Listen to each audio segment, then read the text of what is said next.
Hey guys, I'm going to be going over some quick tips on how to survive these slow times, and for some people, hard times, not being able to make the money that they were used to. And if you're not experiencing any hard times or slow times, these tips can still come in handy. First tip would be to diversify your income. So whether that's you're doing gig apps part-time with a part-time job, but maybe you also have another side hustle that you do on the weekends or the evenings, or maybe you're doing gig work full-time but you also have another side hustle that brings in income. I would say always keep your eye open for opportunities, things that can bring in additional income for you, because you don't want to have all your eggs in one basket. If one source of income, your main source of income, starts slowing down, the money's just not coming in, that can really put a lot of stress on you, a lot of strain on you. So it's always good to diversify, have multiple streams of income. If one starts slowing down, you might be able to lean on your other source of income if things were to really get tough. That way you can make sure your bills are still paid. Second tip would be to have multiple apps, which I've mentioned many times. I'm still hearing people using one app, and by having multiple apps, if your one app starts slowing down or you're just not getting orders anymore, you have other apps to fall back on. Now, I do understand a lot of the platforms do have a waiting list. People aren't getting approved as quickly as they used to, but I would still say apply for these other platforms. That way you're at least on a waiting list, even if your current app is doing good. That way you have a backup plan in case your current app slows down. It's just always better safe than sorry to always be prepared, just in case your current source of income, your current app that's bringing in money, starts slowing down. My next tip would be to get out of debt and stay out of debt. There is nothing like financial freedom, not having that debt hanging over your head and being in control over your money. I can say that I am completely out of debt except for my home, but it took a lot of grinding. It took a few years, early mornings, late nights, paired with some other side hustles to get it paid down. Now, it didn't happen overnight. It took a lot of work, but I can say that it is so worth it. And I'm sure some of you guys, I've heard from you guys, are out of debt, and there's nothing like it. You're in control over your money. Now, if you need guidance or some help on how to get out of debt,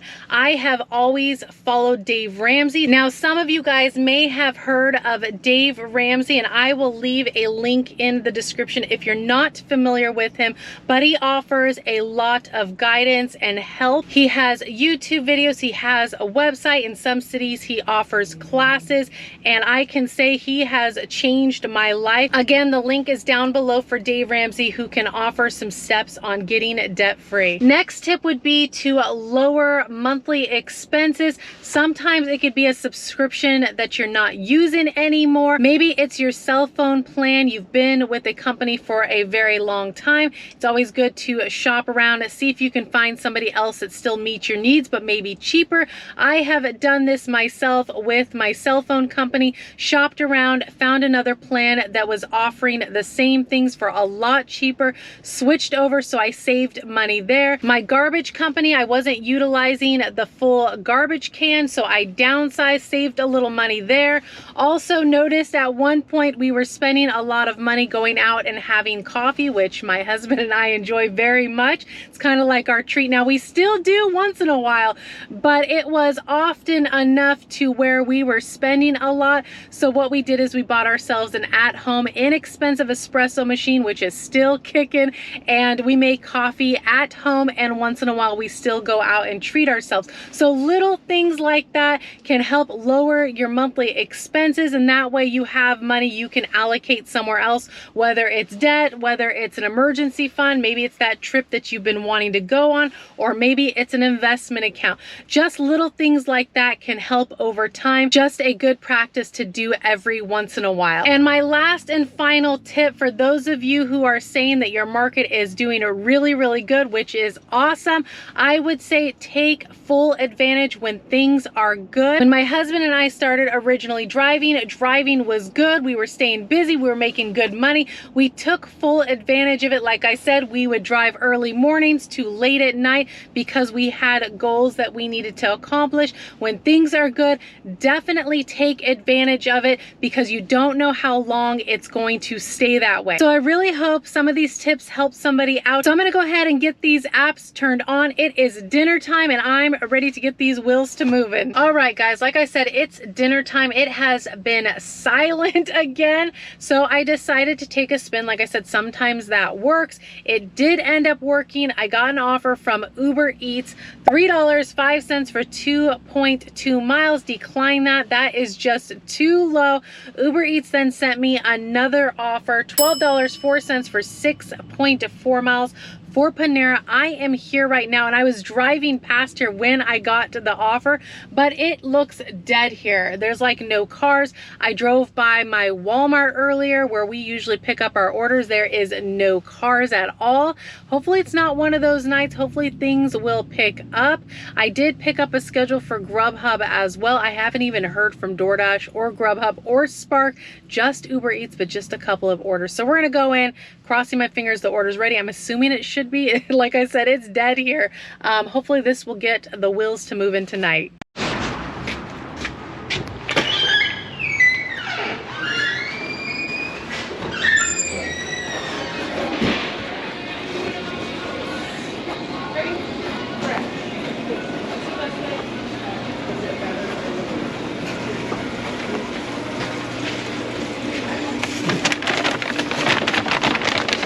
Order was ready, which is always awesome. So I'm getting in the car and GrubHub's ringing in. It was for $4.60 for 1.5 miles. Now I've had some of you guys ask me if I pick up a schedule with GrubHub and I'm multi-apping, do I turn GrubHub off when I'm on an offer? I do not, because I have a schedule and GrubHub won't like that if I turn it off. So I just let GrubHub run in the background. I don't get offers that often, but if I do, and let's say I'm on an order like I am right now, I need to go get this dropped off at the customer, I will mark it unavailable, that I'm unavailable. But if I'm like 5 minutes from drop off from this customer and a good reasonable order comes in, I will accept it, but I won't accept an offer. Let's say this order was for $15 for 5 miles and I just picked up this customer's order. Well, this customer is 14 minutes, 6.1 miles. I wouldn't take an order from right here where I'm at because I have 14 minutes to go drop this customer's order off, and then I'd have to drive 14 minutes all the way back here. I have a better chance of possibly getting an offer. Where I'm at over there, there's no pressure, none of that. You just don't want to do that. The apps don't like that anyway. So I will mark it unavailable unless it's a good offer and I'm like 5 minutes or so from the customer. And if it's a good one, I'll take it because it'll put that offer within the vicinity of my drop off. Then there's no stress. The apps aren't going to be mad. I'm able to then go pick it up within a timely manner. So we're going to go get this order dropped off and keep these wheels to moving. All right, they said I didn't need a lockbox code. Ah, yay.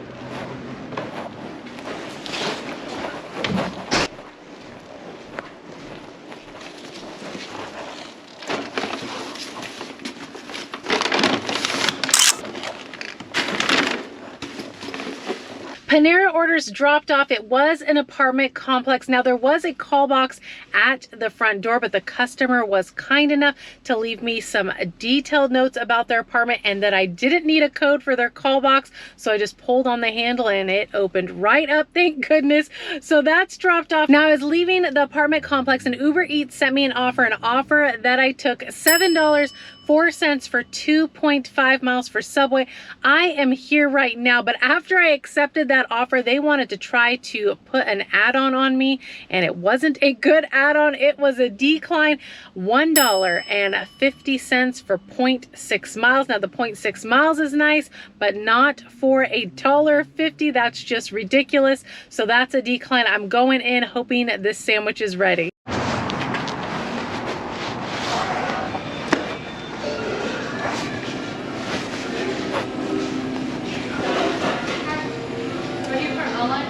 Yeah, for Ubereats for Cody N.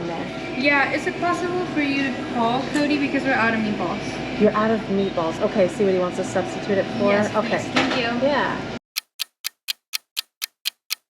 Okay, I got a hold of him. He says he wants to substitute it for the spicy Italian with olives. Okay.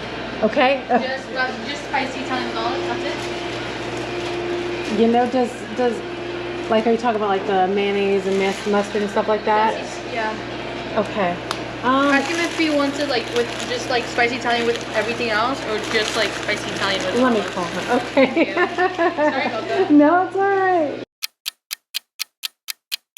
Thank you for calling me back. So yeah, I just sent the message through too. I was texting you. I thought it'd be easier to call you. Are you on the food now? Yes. Great. Thank you so much, and I'm so sorry by the way. No worries. Appreciate it. Are we done? All right, guys, I got the sandwich 20-ish minutes later. Restaurant didn't have the meatballs. The customer wanted the meatball sandwich. So I was messaging them, and then, you know, I don't know if this has happened to you guys. You're messaging and then the message disappears. You have to message them again. So I tried to do it fast and like split it up. And then the customer took a minute. You could see that they were typing and then it disappeared, and they were typing, it was disappearing. And then they gave me the sandwich that they wanted and said they wanted it with olives. So then the restaurant was confused.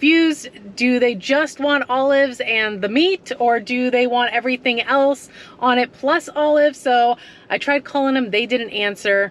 Then they called me back. Finally got the sandwich because they had to make both of the sandwiches that they wanted, and I got the chips. So we are on our way, but oh my gosh, I was hoping it would be a quick pickup and go. I wasn't hoping to sit there for, you know, 20 minutes give or take for this sandwich, but luckily they're right down the road, 3 minutes, 0.9 miles. They are in a house, so let's go get this dropped off, but I feel like I've been in there too long. We're on our way.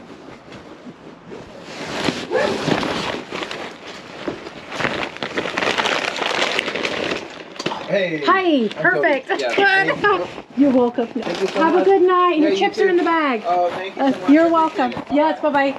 All right, guys, I finally got some offers after I got out of the neighborhood. I got an offer for Spark, but it was at another location, probably 20 minutes from where I'm at right now. $16.41 for 9.7 miles. So I just let that time out. That's a no-go for me. Ubereats decided to send me an offer, $3.68 for 2.8 miles. That's an absolute no. DoorDash came through, but for an offer that I had to decline, $3.75 for 0.8 miles. Held out as I usually do. DoorDash came back for Chick-fil-A, $7.25 for 3.4 miles. I'm here right now and I just got notification the order's ready for pickup. So we're going in, get this order and get these wheels back to moving.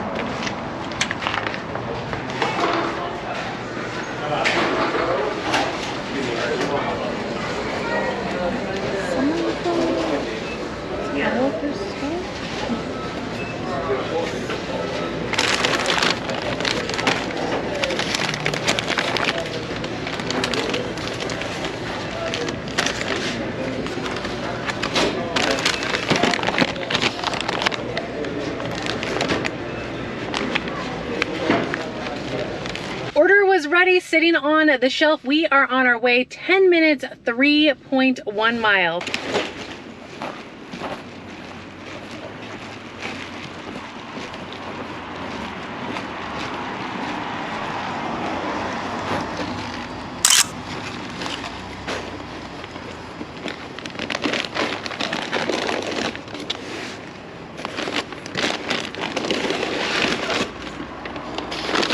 All right, guys, that was a smooth drop off to this apartment complex. The GPS took me right to it, which I love. Some of these apartments over here, you know, back in the day when you had to look at the map and figure it out yourself, were really complicated, especially at night. So I'm loving that the GPS takes you right to the building. Again, you just got to confirm what's on the phone, make sure it matches the building, because some of these apartment complexes, the building number is different, but the apartment numbers within it are the same. same as their neighbor's building. So you always got to double check. So I'm gonna go ahead and leave you guys right here. So appreciate you guys riding along with me as always. And of course, if you guys enjoyed riding along with me, do give the video a like, consider subscribing if you haven't already. And I will be seeing you guys on the next one. Bye guys.